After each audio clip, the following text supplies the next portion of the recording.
Hello everyone.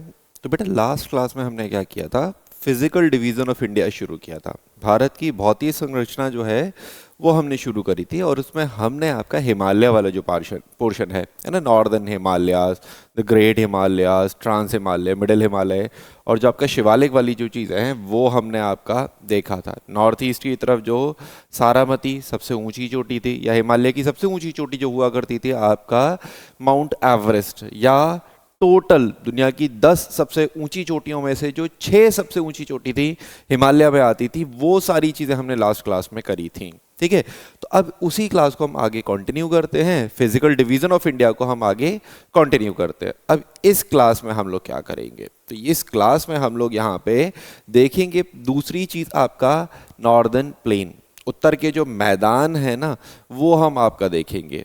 उसके अलावा islands जो हैं, है ना, उत्तर के मैदान, कोस्टल प्लेन्स जो हैं आपके, तटीय मैदान जो हैं, और आइलैंड्स जो हैं, है ना, वो पूरा पोर्शन हम इस वीडियो में यहाँ पे कवर करेंगे।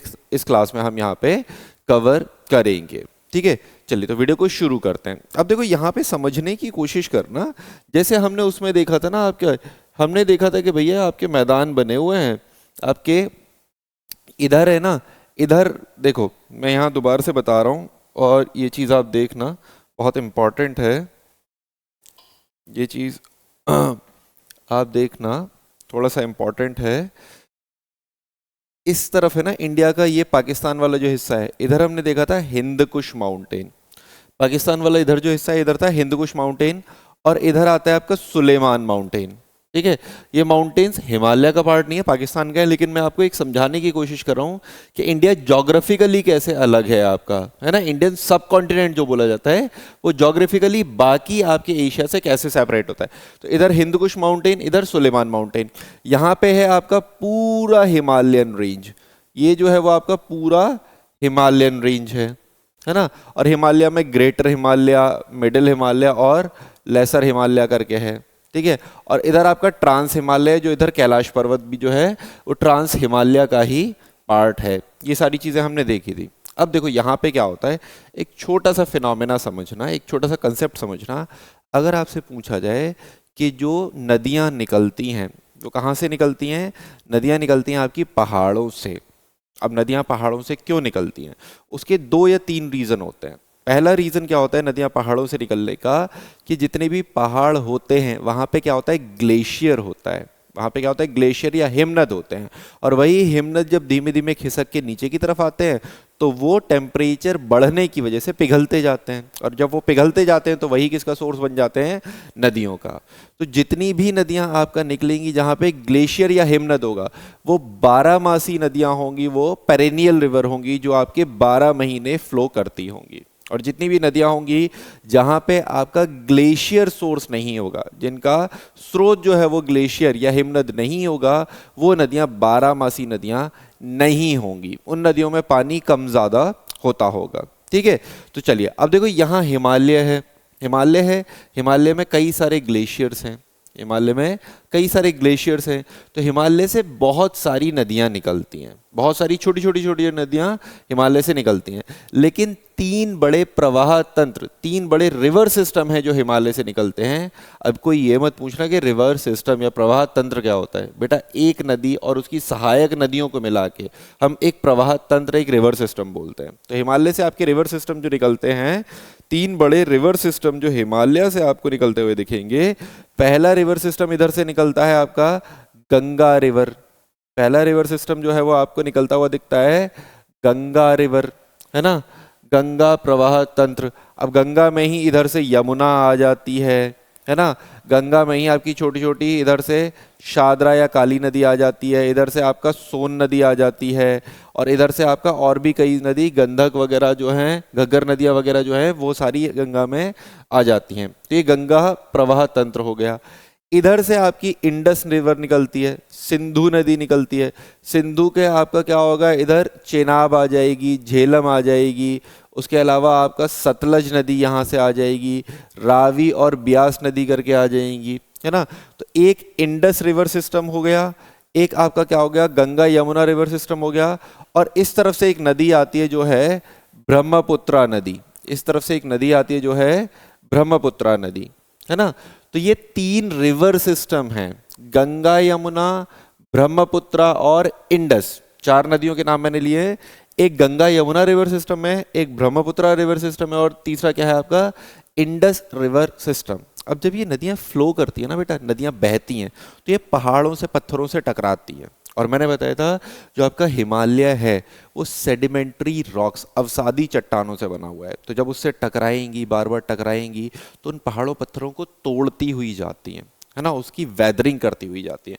कुछ वेदरिंग आपका रिवर्स की वजह से भी होता है, कुछ वेदरिंग टेम्परेचर की वजह से भी होता है, कुछ ग्लेशियर की वजह से भी होता है, हिमनद वगैरह की वजह से भी होता है, या कुछ केमिकल प्रोसेसेस की वजह से, बहुत सारे प्रोसेस से आपका वेदरिंग होती है। लेकिन क्योंकि यहाँ पे सेडिमेंट्री रॉक हैं, और जब उनकी वेदरिंग होगी, वो छोटे छोटे भागों में टूटते हुए जाएंगे, तो उन्हें बहा कर ले जाएंगी कौन, नदियाँ। उन्हें कौन अपने साथ बहा कर ले जाएगी, नदियाँ। हमने सॉइल फॉर्मेशन, आगे हम मिट्टी पढ़ेंगे, मृदा पढ़ेंगे, सॉइल फॉर्मेशन पढ़ेंगे, वहाँ पे हम ये पूरा प्रोसेस पढ़ेंगे कि वेदरिंग होती है, मतलब बड़े पत्थरों को छोटे भागों में तोड़ना। वेदरिंग के बाद इरोजन होता है, इरोजन में वो एक जगह से बह के दूसरी जगह जाते हैं। तो क्योंकि यहाँ पे ये नदियाँ निकल के आ रही हैं, तो ये अपने साथ बह के ले जाएंगी, ये पत्थरों को अपने साथ बहा कर ले जाती हैं। और यही बहाकर जब ले जाती हैं, और जहाँ पे ये इकट्ठा कर देती हैं उन पत्थरों को, है ना, उन पत्थरों को या उन टूटे हुए सेडिमेंट्स को, वही आपका क्या बन जाता है, वही आपके प्लेन्स बन जाते हैं, वही आपके मैदानों में कन्वर्ट हो जाते हैं। ठीक है, तो आपको एक कंसेप्ट समझ में आया कि नॉर्दर्न प्लेन्स जो हैं, उत्तर के जो मैदान हैं, वो कैसे बने। सर हिमालय से जो नदियां निकलती हैं, उन्होंने बनाए उत्तर के मैदान। अगर आपसे पूछा जाए हिमालय पहले बना या उत्तर के मैदान, तो आंसर क्या होगा, सर हिमालय पहले बना था, और उससे जब नदियां निकली तब उन्होंने क्या किया, आपका उत्तर के मैदानों का निर्माण किया। नॉर्दर्न प्लेन्स का फॉर्मेशन जो है वो कौन करेंगी, जो रिवर्स फ्लो करती हैं हिमालय से। यहाँ तक कंसेप्ट समझ में आया। चलो अब देखो यहाँ पे 2-3 चीज़ें समझना।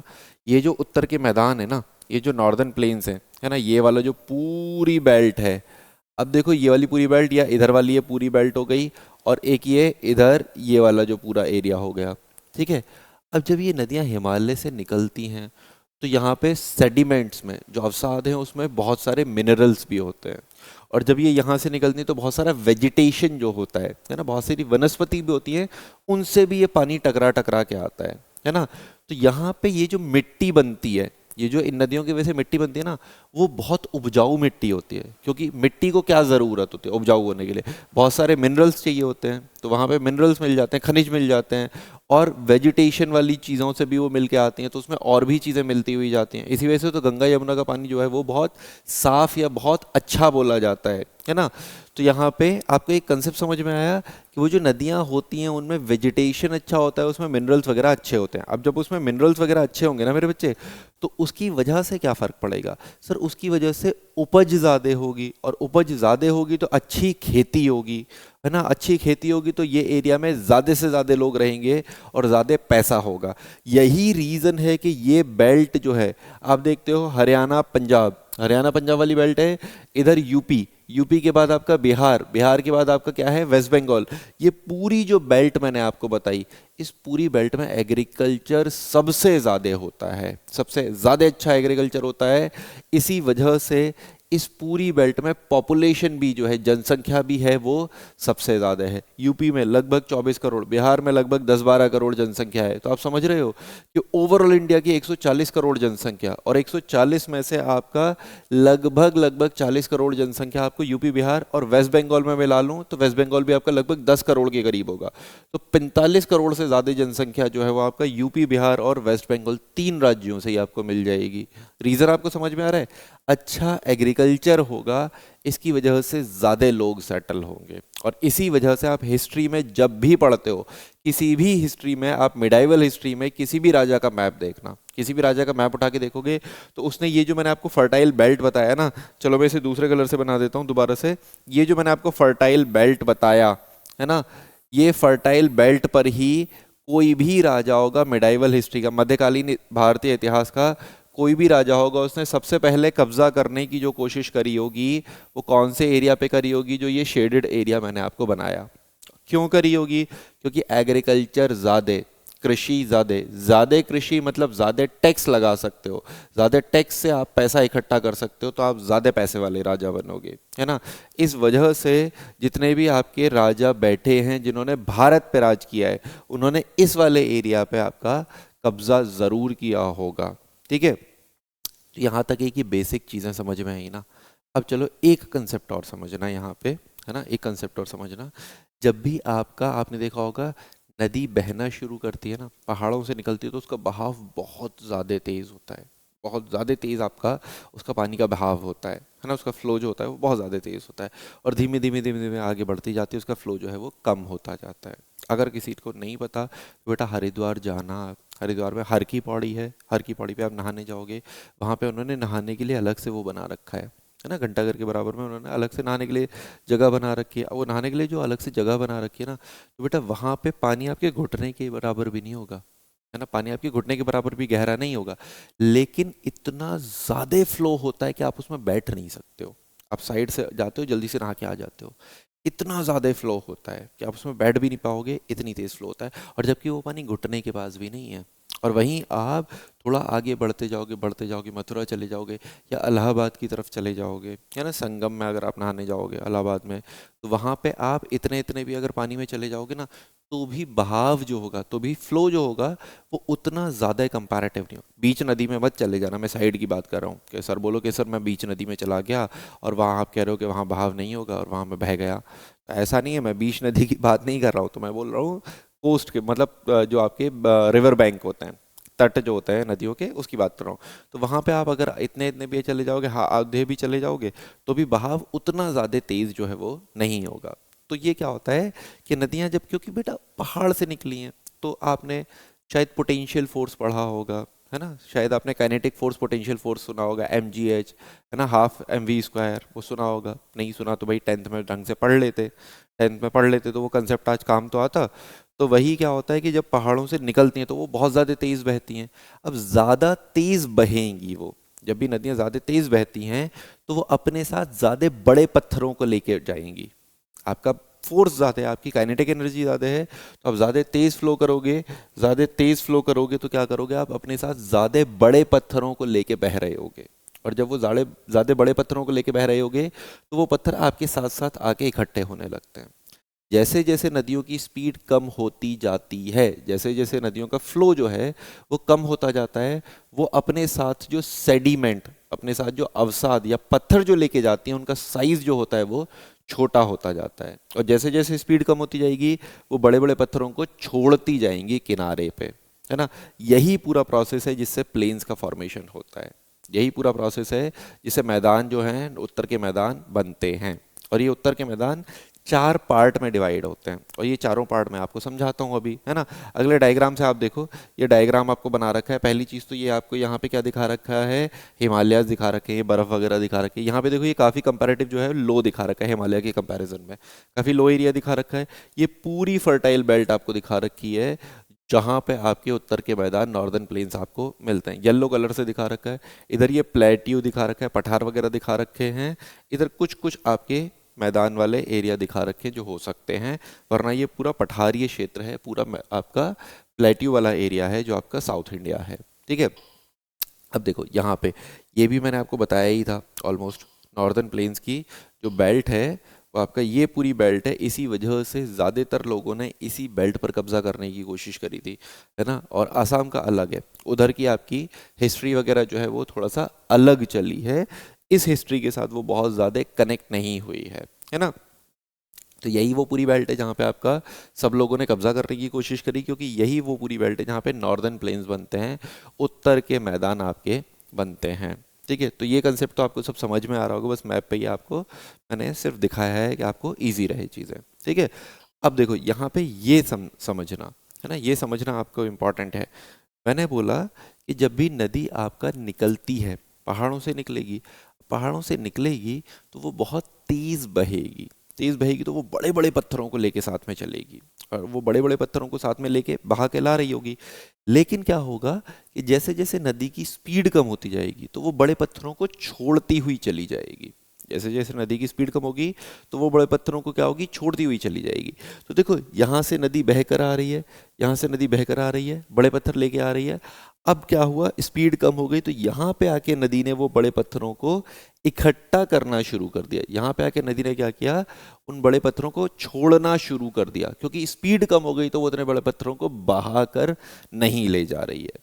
इस वजह से जो हिमालय होते हैं उनके तट में, है ना, हिमालय के फुट हिल्स में, हिमालय के चरणों में बोल दिया जाए तो आपका जो बड़े पत्थर इकट्ठे हो जाते हैं, किसने इकट्ठे किए, नदियों ने इकट्ठे किए। कुछ आपके लुढ़क के भी आ गए होंगे स्लाइड्स की वजह से, और कुछ आपके नदियों ने इकट्ठे किए। तो ये बोल्डर्स हो जाते हैं, बड़े बड़े बोल्डर्स बोल देते हैं आपके, जो इकट्ठे हो जाते हैं, पेबल्स हो जाते हैं, ये सारे इकट्ठे हो जाते हैं। इस एरिया को हम बोल देते हैं भाबर वाला एरिया। इस एरिया को हम क्या बोल देते हैं, भाबर वाला एरिया बोल देते हैं, जहाँ पे बड़े पत्थर इकट्ठे कर देती है कौन, नदी, है ना। अब मैं इनके बारे में क्वालिटीज़ भी कुछ बताऊंगा, बट पहले ये समझते जाना। अब देखो नदी ने बड़े पत्थर इकट्ठे कर दिए, अब नदी आगे बहेगी। आप कभी भी जाना, मैं आपको एग्जांपल देता हूँ, आप ऋषिकेश या ऋषिकेश से ऊपर की तरफ जाना, आपको नदियों के पास छोटे पत्थर नहीं मिलेंगे, थोड़े थोड़े बड़े पत्थर का साइज ही मिलेगा। या फिर मैं आपको एग्जांपल दूं कि आपको नदियों के पास मिट्टी नहीं मिलेगी, सैंड मिलती है। सैंड भी आपका कर्व्स पे मिलती है, कर्व पे इस तरफ जहाँ पे नदी बह रही होगी ना, तो जहाँ पे एक फ्लो बन रहा होगा, इस तरफ ऐसे करके बह रही है, तो यहाँ पे आपको पत्थर मिलेंगे, यहाँ पे बड़े पत्थर मिलेंगे, और ये वाला जो डायरेक्शन होगा यहाँ पे जो होगा वहाँ पे आपको सैंड मिलेगी, है ना। लेकिन आपको मिट्टी नहीं मिलती है। तो याद रखना कि जितना आप पहाड़ों की तरफ जाओगे आपको मिट्टी नहीं मिलेगी, आपको पत्थर मिलेंगे नदियों के पास।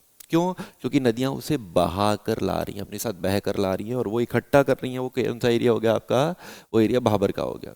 और वो धीमे धीमे जब आगे बढ़ती हैं, उनकी स्पीड कम होती जाती है, स्पीड नॉर्मल होती जाती है, तो वो क्या होती हैं, एक एरिया में आपका वाटर लॉगिंग कर लेती हैं, पानी को इकट्ठा जमा करना शुरू कर देती है।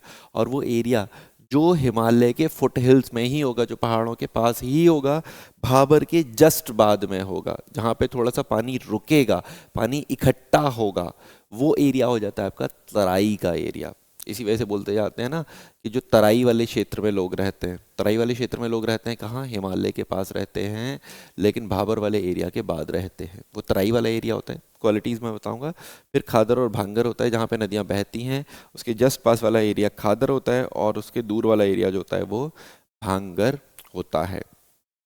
तो ये छोटा सा कंसेप्ट आपको समझ में आया कि जो पेबल्स के बेसिस पे, ये जो नदियों के साथ, नदियां आपसे अपने साथ जो अवसाद बहा कर ले जा रही थी, उनकी वजह से हमने इस पूरे जो इसे है वो चार भागों में डिवाइड किया, भाबर, तराई, खादर और भांगर। ठीक है, अब चलो इन चारों पार्ट्स को मैं आपको शॉर्ट में समझा देता हूँ, जो इंपॉर्टेंट पॉइंट्स बनते हैं। ठीक है, वो पॉइंट्स बता देता हूँ। अब देखो ये वाला जो एरिया आपको दिख रहा है ना, इस वाले एरिया में आपका क्या होगा, क्योंकि बड़े बड़े पत्थर हैं, बड़े बड़े पत्थर हैं, और पानी हमेशा कहाँ बहेगा, नीचे बहेगा। पानी जो बहेगा कहाँ बहेगा, नीचे बहेगा, पत्थरों के ऊपर तो चढ़ के जाएगा नहीं, है ना। पानी हमेशा पत्थरों से नीचे फ्लो करता रहेगा। तो ये वाला जो एरिया होता है भाबर वाला एरिया, भाबर वाले क्षेत्र में हमेशा जो नदियाँ होती हैं, वो नदियाँ भाबर वाले क्षेत्र में बोलते हैं विलुप्त हो जाती हैं, डिसअपियर हो जाती हैं। सर वो डिसअपियर नहीं होती, वो नीचे बह रही ही होती हैं, बस पत्थर ऊपर होते हैं तो हमें वो दिखती नहीं है। ठीक है, तो भाबर वाले क्षेत्र में बोला जाता है कि नदियां विलुप्त हो जाती हैं, डिसअपियर हो जाती हैं। अब नदियां बहेंगी तो वो तोड़ेंगी, किसे तोड़ेंगी, पत्थरों को तोड़ेंगी। तो पत्थरों को तोड़ती हैं, और इस वाले पूरे एरिया में जो नॉर्दर्न प्लेन वाला एरिया है, वहाँ पे जो सॉइल मिलती है वो अलूवियल सॉइल मिलती है, जलोद मिट्टी मिलती है। इसी वजह से भाबर वाले एरिया को बोला जाता है अलूवियल फैन, जलोद पंख के नाम से बोला जाता है, क्योंकि उससे आपका पत्थर टूट टूट के आगे जो है वो सॉइल फॉर्मेशन आपका होता रहता है। तो अलूवियल फैन किस वाले एरिया को बोला जाता है, सर भाबर वाले एरिया को ही बोला जाता है अलूवियल फैन। ठीक है, ये क्योंकि ये आपका एक सोर्स बनते हैं अलूवियल सॉइल के लिए, एक मेजर सोर्स बनते हैं अलूवियल सॉइल के लिए। तो भाबर वाले एरिया समझ में आया कि भाबर वाले एरिया में बड़े पेबल्स, बड़े पत्थर वगैरह मिलेंगे, नदियां विलुप्त हो जाएंगी, डिसअपियर हो जाएंगी, और आपका इसे अलूवियल फैल वगैरह भी बोलेंगे। अब देखो यहाँ पे बड़े पत्थर थे, आगे आगे देखो यहाँ छोटे से पत्थर दिख रहे हैं, कोई बहुत मेजर पत्थर नहीं दिख रहे हैं, छोटे छोटे से पत्थर दिख रहे हैं यहाँ पे। यहाँ पे जब नदियाँ दोबारा से दिखना शुरू हो जाती हैं, क्योंकि छोटे पत्थर पे तो वो ऊपर से फ्लो करेंगी, है ना। छोटे, अब यहाँ बड़े पत्थर थे इस वजह से हमें दिख नहीं रही थी, और यहाँ पे छोटे पत्थर हैं तो हमें नदियाँ दिखेंगी, है ना। तो ये वाला जो एरिया होता है इसे हम तराई बोलते हैं। तराई में क्या होगा सर, तराई वाला वो क्षेत्र होगा जो हल्का ऊंचा तो है ना, हल्का ऊंचा तो है, लेकिन वहां पे पानी इकट्ठा होता जा रहा है। वैसे तो पहाड़ों के पास है, लेकिन पहाड़ों के पास वो इस कंपैरेटिव इतना ऊंचा और नीचे का एक बैलेंस बन रहा है जिससे पानी इकट्ठा हो रहा है, ठीक है। तो अब ये पानी इकट्ठा होगा तो वहां पे जहां पे आपका पानी इकट्ठा हो जाता है वहां पे एक कंसेप्ट समझना, जैव विविधता, बायोडाइवर्सिटी जो होता है वो रिच होता है ना। एक मैं आपको कंसेप्ट थोड़ा सा और समझाता हूँ, आपको चीज़ें बहुत ज़्यादा क्लियर हो जाएंगी। देखो कभी भी आपने देखा है बरसात के मौसम में कीड़े बहुत हो जाते हैं, आप घर कितना भी साफ कर लो, है ना। और जैसे बरसात का मौसम आएगा आप देखोगे आपने पूरा घर साफ कर रखा था लेकिन वहाँ पे आपको कीड़े मकोड़े जो हैं वो मिलना शुरू हो जाएंगे। नेचर में जहाँ हवा, पानी और ज़मीन मिल जाती है वहाँ पे आपके कोई ना कोई आपके ऑर्गेनिज्म जो है वो बन जाते हैं, है ना। जो है वो बनने लगता है आपका। जैसे बरसात के मौसम में हवा, पानी और ज़मीन मिल जाता है, वैसे ही क्या होगा, यहाँ पे पानी इकट्ठा होगा, हवा अब चली रही है और ज़मीन पे आपका पानी इकट्ठा हो रहा है। तो यहाँ वाला तराई वाले एरिया में जैव विविधता अधिक होती है, ज़्यादा बायोडाइवर्सिटी मिलती है। तो बायोडाइवर्सिटी रिच एरिया में आपका कौन सा एरिया आता है, तराई वाला क्षेत्र आता है, जहाँ पे बायोडाइवर्सिटी रिच होती है। नदियाँ दोबारा से दिखना शुरू हो जाती हैं, पानी इकट्ठा होता है, ये तराई वाला क्षेत्र होता है। अब जो नदियाँ बहती हैं ना बेटा, अब नदियाँ बहती हैं तो देखो मैं यहाँ पे आपको बना के दिखाता हूँ, ये नदी बह रही है, ठीक है, ये नदी बह रही है। अब देखो ये आपका फ्लो कर रही है। आपने देखा होगा ना, कभी क्रॉस करी होगी, कोई रिवर क्रॉस की होगी तो एक पुल बना हुआ होता है, मैं बोलूँ आपका ये पुल बना हुआ होता है नदी पे। अब नदी बह तो इतना सा रही है, पुल इतना बड़ा बना हुआ है, ऐसा क्यों होता है? ऐसा इसलिए होता है क्योंकि नदी हमेशा इतना नहीं बह रही है। नदी के आसपास एक हम क्या बोलते हैं, फ्लड प्लेन बोलते हैं। फ्लड प्लेन वो कि नदियों में जब पानी ज़्यादा आता है, नदियों में जब पानी ज़्यादा आता है तो वो क्या होती है, अभी तो वो यहाँ पे बह रही थी, है ना, लेकिन वो एक्सटेंड होके कहाँ तक आ जाती है, यहाँ तक आ जाती है। यहाँ पे भी नदियाँ जो हैं वो बहने लगती हैं अगर बाढ़ आ जाती है या ज़्यादा पानी आ जाता है नदियों में, तो इसे हम क्या बोल देते हैं, फ्लड प्लेन बोल देते हैं। अब देखो कंसेप्ट थोड़ा सा समझने की कोशिश करना, जब भी नदी आपका बहती है और वो आपका क्या कर रही है, पत्थरों को तोड़ के मिट्टी बनाती जा रही है, तो वो जो ताज़ी मिट्टी बना रही है ना, उसे हम क्या बोल देते हैं, उसे हम बोल देते हैं खादर। जो ताज़ी मिट्टी नदियाँ बना रही हैं उसे हम क्या बोल देते हैं, खादर बोल देते हैं, ठीक है।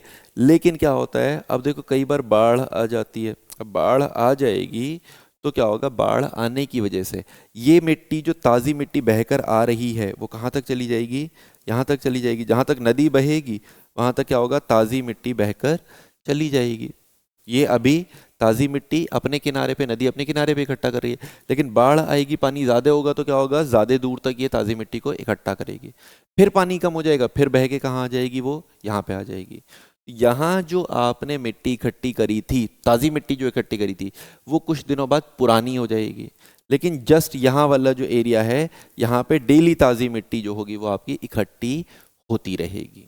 तो नदियों के जस्ट पास जो मिट्टी मिलती है उसे हम बोलते हैं खादर, और नदियों से दूर जो मिट्टी मिलती है उसे हम क्या बोलते हैं, भांगर बोलते हैं, है ना। उसे हम क्या बोलते हैं, भांगर, भंगार, भांगर, है ना, तो उसे हम क्या बोलते हैं, आपका भांगर बोलते हैं। तो पुरानी जलोद मिट्टी, ओल्ड अलुवियल सॉइल को भांगर बोल दिया, नई अलुवियल सॉइल को खादर बोल दिया। और क्योंकि नई अलुवियल सॉइल है तो ज़्यादा फर्टाइल होगी, है ना। तो इंडिया में, भारत में सबसे ज़्यादा फर्टाइल, सबसे ज़्यादा जो आपकी उपजाऊ मिट्टी होती है वो कौन सी होती है, अलुवियल सॉइल, है ना, जलोद मिट्टी। और जलोद मिट्टी में भी कौन सी उपजाऊ होती है आपकी सबसे ज़्यादा, वो होती है आपकी कौन सी, खादर होती है। तो ऑलमोस्ट ये कंसेप्ट आपको समझ में आया क्यों ये चार पार्ट में डिवाइड होते हैं, चारों पार्ट में क्या क्या डिफरेंसेस होते हैं, वो सारी चीज़ें मैंने आपको समझाई। वही चीज़ें अब यहाँ पे बाइलिंगुअली लिखी हुई हम देख लेते हैं कि भाई उत्तर के मैदान, हिमालय के बनने के बाद उत्तर के मैदान बने, गंगा, यमुना और आपका ब्रह्मपुत्र जो नदियाँ हैं, इन नदियों से आपका, या सिंधु नदी जो है, इन्होंने जो आपका मिट्टी जो ये लेके आए उनकी वजह से आपके उत्तर के मैदान जो है वो बनेंगे, है ना। और ये 4 भागों में डिवाइड होते हैं। पहला भाग क्या है, खाद भाबर, है ना। भाबर क्या है, यहाँ पे बड़े पत्थर मिलते हैं, है ना, पेबल्स वगैरह मिलते हैं, बोल्डर्स वगैरह मिलते हैं, हिमालय की नदी इकट्ठा करती हैं। यहाँ पे अलुवियल फैन भी बोला जाता है इन्हें। अलुवियल फैन क्यों बोला जाता है, क्योंकि ये आपका सोर्स बनते हैं अलुवियल सॉइल, जलोढ़ मिट्टी के लिए। और यहाँ पे नदियाँ जो है वो विलुप्त हो जाती हैं, गायब हो जाती हैं, डिसअपियर हो जाती हैं। उसके बाद आपका अगला क्या है, तराई वाला एरिया। यहाँ पे नदियाँ दोबारा दिखना शुरू होती हैं। भाबर के दक्षिण में होता है ये एरिया, मार्शी लैंड होता है, दलदल जैसा क्षेत्र होता है। और यहाँ पे बायोडाइवर्सिटी जो होती है वो रिच होती है, ह्यूज बायोडाइवर्सिटी होती है, ज़्यादा जैव विविधता इस क्षेत्र में मिलेगी आपको, है ना। अगला एरिया मैंने क्या बताया, भाबर, है ना, भांगर, सॉरी भाबर, भांगर, भांगर और खादर, है ना। भांगर पुरानी जलोढ़ मिट्टी होती है, गंगा यमुना दोआब वाले क्षेत्र में जनरली मिलती है ये, है ना। और आपका खादर जो होती है वो नई जलोढ़ मिट्टी होती है, और आपका न्यू अलुवियल सॉइल होती है जो आपकी सबसे ज़्यादा फर्टाइल होती है पूरे इंडिया में। तो ये आपको नॉर्दर्न प्लेन्स समझ में आ गए, है ना।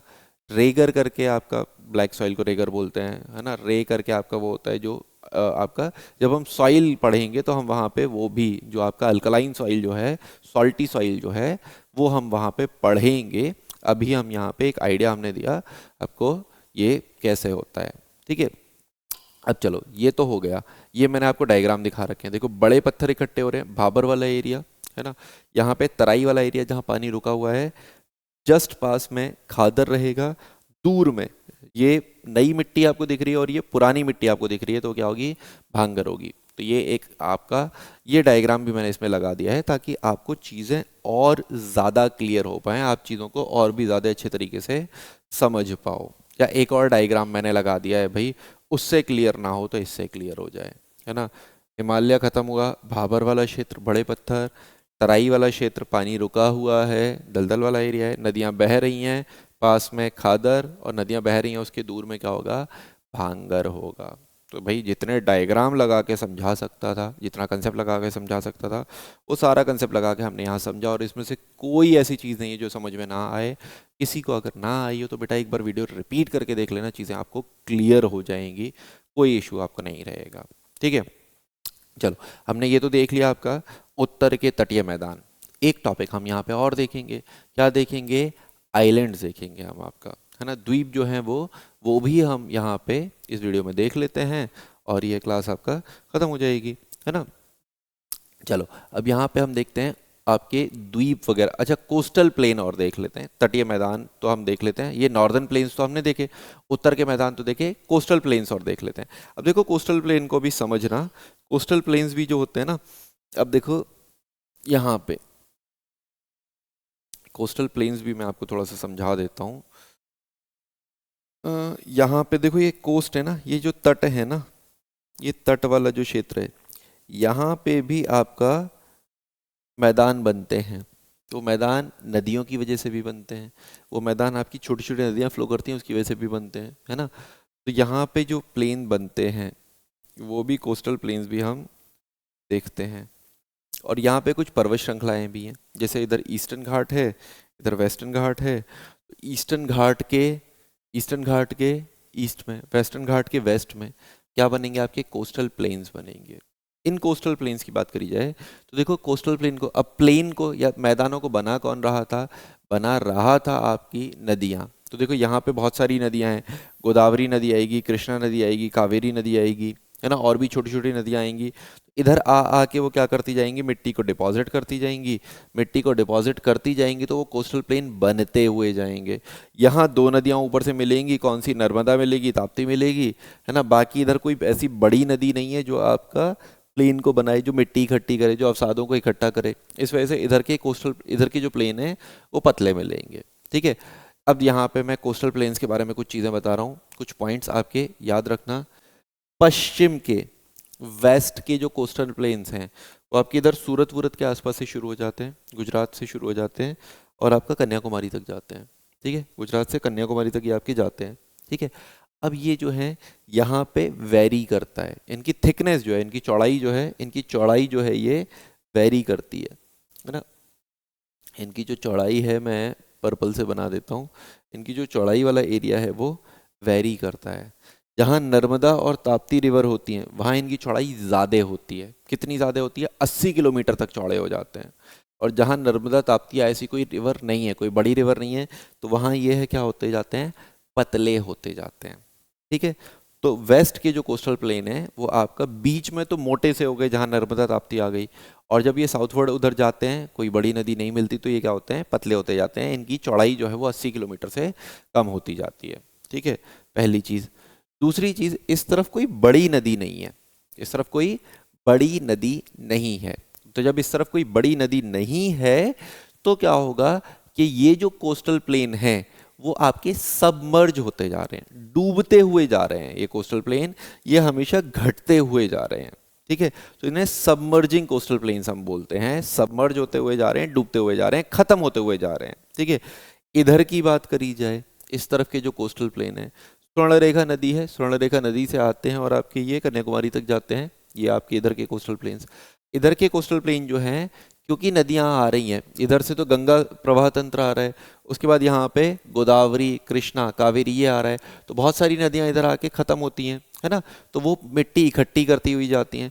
तो इधर के कोस्टल प्लेन जो हैं वो आपके बढ़ते हुए जा रहे हैं, एक्सटेंड करते हुए जा रहे हैं। तो यहाँ पे काफ़ी ज़्यादा चौड़े होते हुए जा रहे हैं।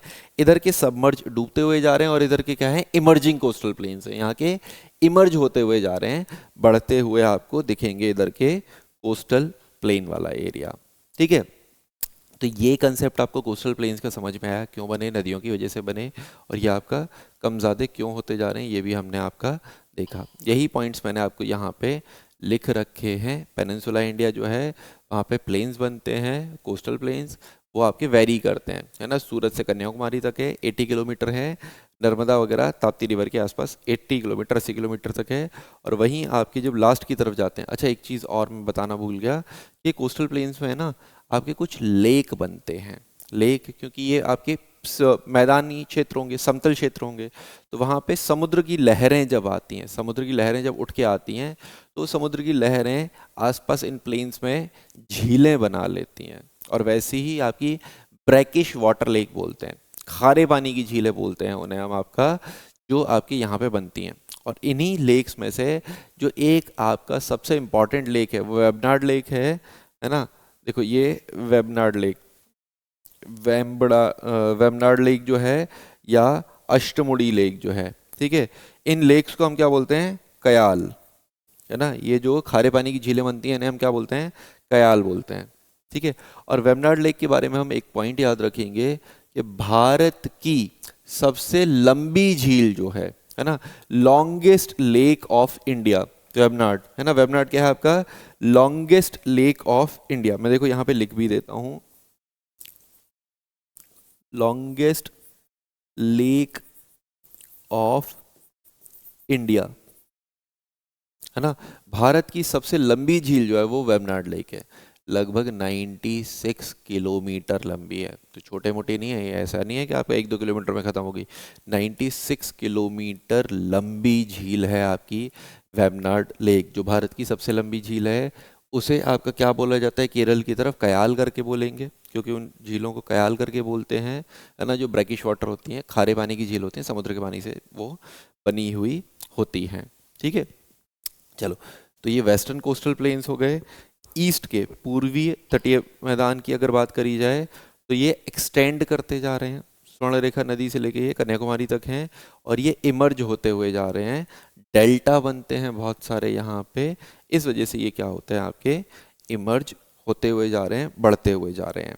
ठीक है, तो बेटा इस वीडियो में हम लोग इतना ही रखते हैं। आपको मैंने नॉर्दर्न प्लेन्स बनाया, मैंने कोस्टल प्लेन्स वगैरह पढ़ाया, तो इस वीडियो को हम लोग यहीं पे ख़त्म करते हैं। अगला जो वीडियो आएगा, अगले वीडियो में हम लोग कवर करेंगे आपका क्या, अगले वीडियो में हम लोग कवर करेंगे आपका आइलैंड्स वाला जो पोर्शन है ना, जो आपके द्वीप वगैरह जो हैं वो हम अगले वीडियो में आपका कवर करते हैं। ठीक है, चले मिलते हैं आपसे नेक्स्ट वीडियो में।